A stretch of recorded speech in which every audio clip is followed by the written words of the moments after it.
Do you love to talk about gold and silver? Does the prospect of a gold-backed currency, a pseudo-gold standard, does that give you warm little fuzzy tingles when you hear about that? Well, there's a new article out this weekend from the mainstream media. Fox Business. Let me read you this headline. Russia, China may be preparing new gold-backed currency, but expert assures the U.S. dollar is still the safest currency today. Let's talk about this article. We've been talking about this new gold-backed currency for quite some time.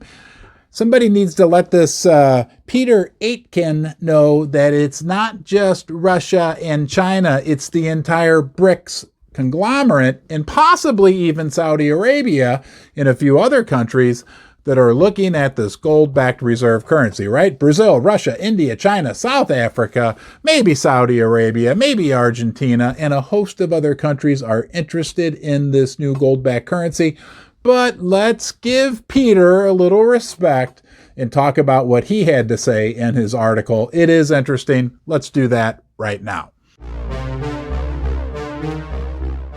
And if you like talking about these type of subjects, know that you are always welcome here in Ron's Basement. You're part of the club. We like to dive a little deeper, see the forest through the trees. If you get some value out of my content, please subscribe right here. Let me read to you a couple things that Peter said in his article about this new gold-backed currency. He said, Russia and China may be working toward a new gold-backed currency in a move that would aim to dethrone the dollar as the primary reserve currency of the world, but any such currency would unlikely achieve that goal. Oh, really, Peter? Well, who told you that? Well, it sounds like a man named Minhua Chang, who's a research fellow and an economist. We know these economists, they are on top of everything. I think Janet Yellen's an economist. Anyway, Minhua Chang, the economist at the Heritage Foundation Asian Studies Center, told Fox Business that, quote, no other currency, parenthesis, backed by gold or otherwise, parenthesis, is comparable, and that it is unlikely to change in the near future, meaning it's not comparable to the dollar right now. Well, we know that. We're not talking about right now. We're talking about the near-term future and maybe 3 or 4 years out, 5 or 10 years out. He goes on to say that neither country has officially confirmed plans for such a gold-backed currency, but China earlier this year started buying up huge quantities of gold at the same time Russia was forced off the dollar due to sanctions in response to the invasion of Ukraine. The war also led to the steepest discount on gold prices in years. Some experts caution that these moves, along with the closer relationship that has developed between Moscow and Beijing, have you noticed they love each other? They're like brothers. As the rest of the world has isolated Russia after the invasion, point to the likelihood of China attempting to launch a new currency with gold backing it. I'll just keep reading for you so you don't have to read this yourself. But if you do enjoy my content and you want to get notified every time I put out new videos, find the little bell icon, press the button, that way you won't miss a thing. He went on to say that the idea of a joint Russo-Sino currency has periodically surfaced over the past decade, especially after the Russian central bank opened its first overseas office in Beijing in 2017. Craig Singleton. Do you know who he is? I have no idea. He's a senior fellow at the Foundation for Defense of Democracies. He noted that the Chinese leaders have spoken for 2 decades about reforming the global financial system and weakening the dollar's dominance. Quote, 2 components in that strategy center around the development of a yuan-based global commodities trading system and efforts by China in partnership with Russia and other like-minded countries to challenge dollar dominance by creating a new reserve currency.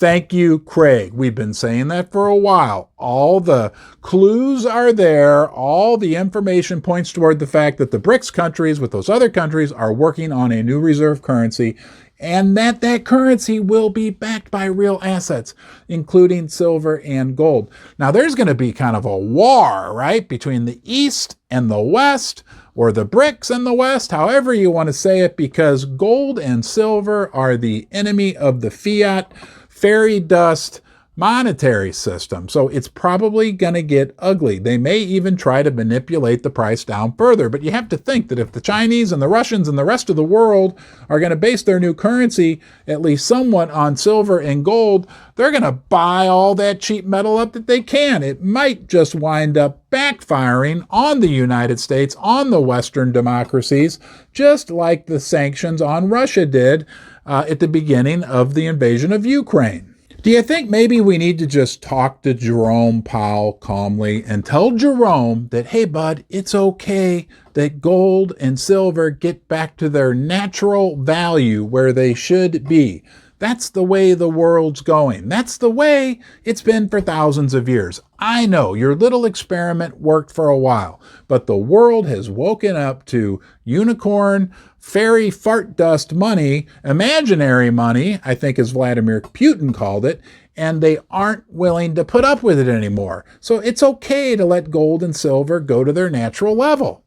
There's one more thing Craig Singleton said, because you're tired of listening to me. Craig said, quote, in essence, Beijing and Moscow are seeking to build their own sphere of influence and a unit of currency within that sphere, in effect, inoculating themselves from the threat of U.S. sanctions.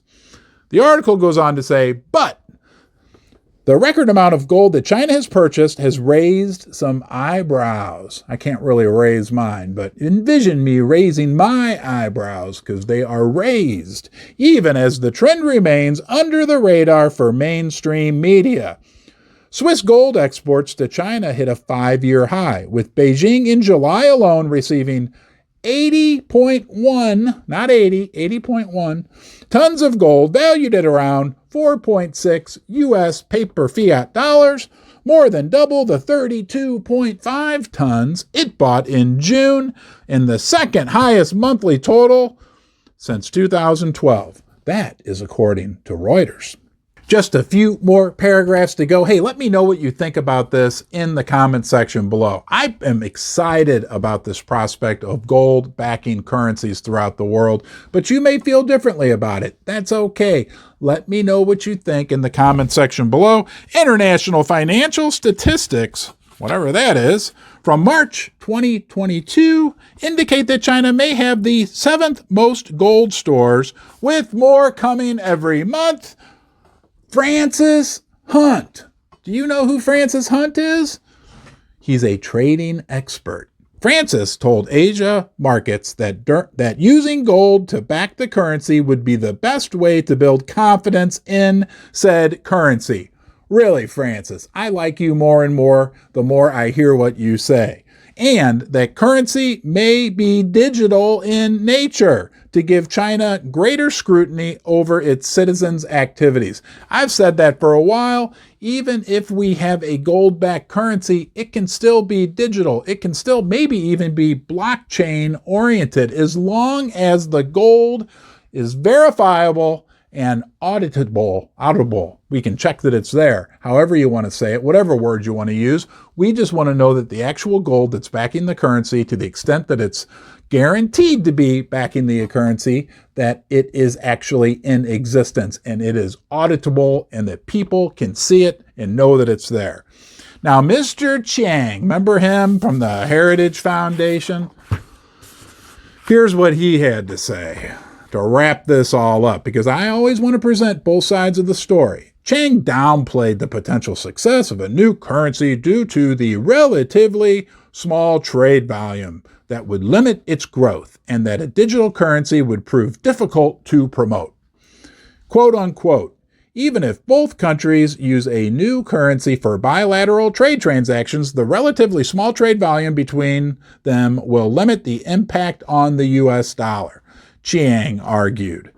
noting that a multinational currency like the euro requires a level of political and economic coordination and integration that is not present in Asia today. Maybe he knows what he's talking about, but when I look at the countries that are involved in kind of developing this new currency, they make up a pretty big chunk of the world, number one, population, and number two, the world economy, and I believe, mine and produce a majority of the world's energy and precious metals. So you may downplay it all you want, Mr. Chiang, but I think the potential for them to do this is really there, and we know what would happen to the price of silver and gold if and when we get a gold-backed currency, a gold standard.